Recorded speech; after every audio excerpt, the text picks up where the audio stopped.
नमस्कार मंडळी, सर्वांना श्री स्वामी समर्थ। यंदा दीप अमावस्या ही बुधवारी 12 ऑगस्ट 2026 रोजी आलेली आहे। आपण मागच्या व्हिडिओमध्ये जाणून घेतलं की दिव्यांची पूजा कशी करावी, मंत्र कोणते म्हणावेत, आणि आजच्या व्हिडिओमध्ये मी तुम्हाला आपण या दिवशी नेमकं काय करावं, काय टाळावं, तसेच दीपपूजनाची योग्य वेळ आणि पद्धत ही सुद्धा सांगणार आहे। तसेच बघा, आपण कुठला मंत्र म्हणावा म्हणजे आपली पूजा ही त्या दिवशी खूप त्याचं फळ आपल्याला पटीने मिळेल।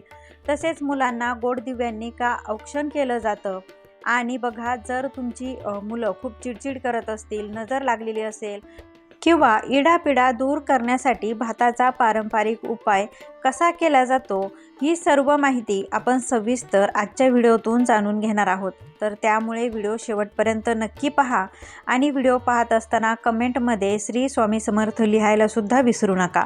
मंडळी, यंदाची आषाढ अमावस्या ही 11 ऑगस्ट 2026 रोजी रात्री 1:53 सुरू होते आणि वार बुधवार 12 ऑगस्ट रोजी 11:06 ही संपत आहे। आता उदय तिथीचा विचार करता दीप अमावस्या ही 12 ऑगस्टलाच बुधवारी या दिवशी साजरी केली जाईल। अमावस्येच्या दिवशी बघा, पितृकार्याशी संबंधित काही धार्मिक विधी असतात, जसं की नदी स्नान करणं, दान धर्म करणं, म्हणजे आपल्या पितरांच्या नावाने दर्पण करणं, या सर्व गोष्टी आपण बुधवारी करायच्या आहेत। दीप अमावस्येच्या दिवशी अशा काही गोष्टी आहेत की ती आपण त्या टाळायच्या आहेत। त्यामध्ये सर्वात पहिले म्हणजे या दिवशी मांसाहार कटाक्षाने टाळावा। मांसाहार आणि मद्यपान या दिवशी वर्ज्य करावं। घरात शक्यतो सात्विक आणि साधे भोजनच आपण बनवायचं आहे। हा दिवस शांतता, श्रद्धा आणि सात्विक आचरणाने घालवावा। अमावस्येच्या दिवशी सकाळीच आपण सर्व घराची स्वच्छता करावी। विशेषतः देवघर आणि स्वयंपाकघर हे आपण अमावस्येच्या दिवशी स्वच्छ करावं। घरामध्ये कचरा, जाळी जळमट आणि अस्वच्छता असणारी, म्हणजे जिथे अस्वच्छता आहे तर तिथे स्वच्छता करण्याची आपण काळजी घ्यावी। म्हणजे अमावस्येच्या दिवशी घर हे संपूर्ण स्वच्छ करावं। बघा, आपल्या हिंदू संस्कृतीमध्ये स्वच्छ घर हे मांगल्यतेचं प्रतीक मानलं जातं। परंपरेनुसार या दिवशी केस आणि नखे कापणे तसेच दाढी करणे टाळले जाते। आपण कुठल्याही अमावस्येच्या दिवशी ही कामं टाळावीत। खूप काही इमर्जन्सी असल्यास एक तर तुम्ही आदल्या दिवशी ही कामं करू शकता, किंवा तुम्ही दुसऱ्या दिवशी करण्याचा प्रयत्न करा। आणखी एक महत्त्वाची गोष्ट म्हणजे या दिवशी घरात वादविवाद होणार नाही, भांडणे होणार नाही, किंवा आपल्या तोंडून अपशब्द, कुणाचा अपमान करणं, हे सर्व आपल्याला या दिवशी टाळायचं आहे। विशेषतः ज्येष्ठ व्यक्ती आणि लहान मुलांशी आपल्याला प्रेमाने वागायचे आहे। घरातील वातावरण शांत, प्रसन्न आणि आनंदी ठेवण्याचा नक्कीच तुम्ही प्रयत्न करावा। दीप अमावस्येच्या दिवशी सायंकाळी मुख्य दरवाजाचा उंबरठा हा आपल्याला स्वच्छ पुसून घ्यायचा आहे। त्यानंतर त्यावर हळद कुंकू आपल्याला, म्हणजे हळदीचं लेपन करून हळद कुंकू आपल्याला वाहून घ्यायचं आहे। सुंदर अशी रांगोळी काढायची आहे। बघा, परंपरेनुसार उंबरठा हा घराच्या मांगल्यतेशी जोडलेला असतो, म्हणून या दिवशी उंबरठ्याची स्वच्छता आणि पूजा करण्याची प्रथा अनेक घरामध्ये आजही पाळली जाते। जसं की आपण बघा, अमावस्येच्या दिवशी, पौर्णिमेच्या दिवशी, गुरुवार आपल्या घरात कुठलीही जर काही शुभपूजा असेल तर त्या दिवशी आपण हळदीचं लेपन हे जरूर करत असतो। त्यामागे बघा, हळद हे नकारात्मकता खेचून घेण्याचं काम करत असते, आणि हळद ही माता लक्ष्मी आणि भगवान विष्णू यांना सुद्धा अतिशय प्रिय आहे। तर आपण दीप पूजन करणार आहोत, त्याचबरोबर आपण लक्ष्मी मातेची या दिवशी पूजा करत असतो। तर अशा मंगल प्रसंगी आपण नक्कीच आपल्या उंबरठ्याला हळदीचं लेपन करून आपण पूजा ही करायला पाहिजे। आता ही सर्व पूजा झाल्यानंतर, उंबरठ्याची पूजा झाल्यानंतर बघा, घरामध्ये तुम्ही भीमसेनी कापूर सुद्धा या दिवशी नक्की जाळा। त्याच्या सुगंधित वातावरणाने घरातील वातावरण हे सकारात्मक होईल। त्यानंतर बघा, सायंकाळच्या वेळी घरातील दिवे हे प्रज्वलित करा। घरातील देवघर, स्वयंपाकघर आणि शक्य तितके बघा सर्व हे आपल्या घरातील कानाकोपरा प्रकाशाने उजळून निघेल अशा पद्धतीने तुम्ही या दिवशी घरात प्रकाश करावा। कारण बघा, घरात प्रकाश हा मंगलता आणि सकारात्मकतेचे प्रतीक मानला जातो। म्हणून दीप अमावस्येच्या दिवशी घर हे दीपांनी उजळून काढायला विशेष महत्त्व आहे. या दिवशी मन, वाणी आणि आचरण सात्विक ठेवण्याचा नक्की प्रयत्न करा. अनावश्यक राग, मत्सर, वाद आणि नकारात्मक विचार हे टाळावेत.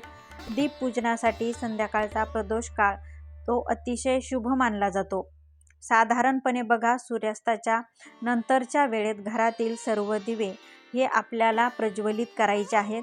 मात्र बघा, मी तुम्हाला मागच्या व्हिडिओमध्ये सुद्धा सांगितलं की आपल्याला आदल्या दिवशी जर आपण सर्व घरातली दिवे ही स्वच्छ करून ठेवली तर आपल्याला त्या दिवशी अजिबात धावपळ होणार नाही.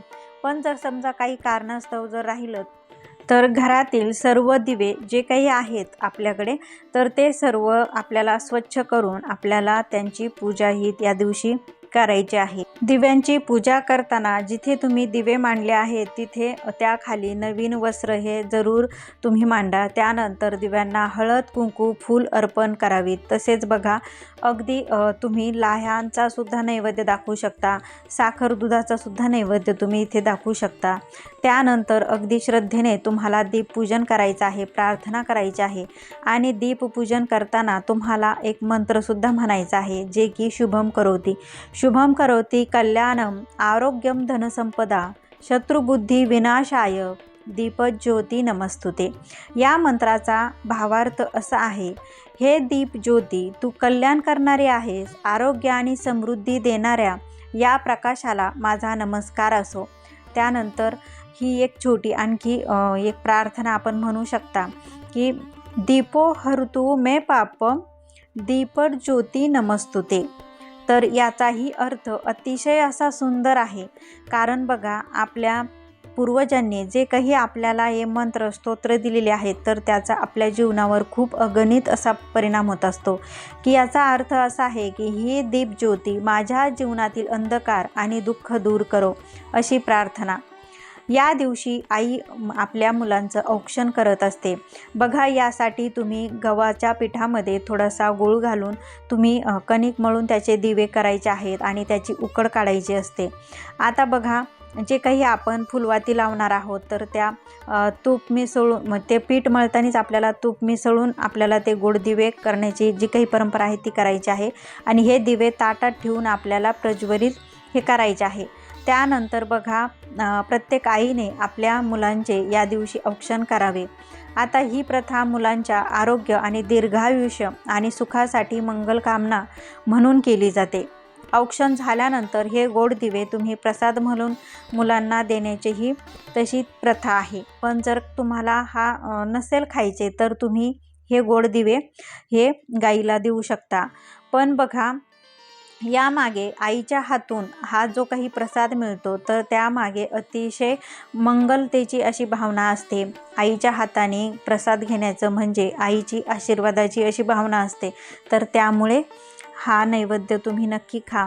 आता बघूया की अमावस्येच्या दिवशी जर मुलं चिडचिड करत असतील, नजर लागलेली असेल, काही इडापिडा असेल तर ती दूर करण्यासाठी आपण एक अतिशय असा सोपा उपाय पाहणार आहोत. तर बघा, आपल्याला या दिवशी थोडासा मीठ न घालता पांढरा भात आपल्याला शिजवून घ्यायचा आहे. त्याचा गोल असा आपल्याला एक गोळा करायचा आहे. आता काही घरामध्ये बघा, त्याच्यावर कणकेचा दिवा ठेवण्याची पद्धत आहे. पण जर तुमच्याकडे असेल तर ठेवा, नसेल तर नका ठेवू. फक्त भाताचा गोळा करून बघा, तो गोळा मुलाच्या डोक्यापासून पायापर्यंत 3 वेळा किंवा 7 वेळा हा उतरवला जातो. आता ही पद्धत अगदी पारंपरिक आहे.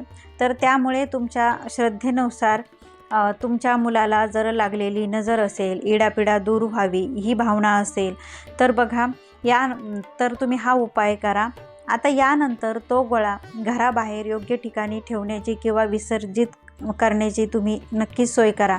आणि त्यानंतर बघा, हात पाय स्वच्छ धुवून घरात यायचं आहे.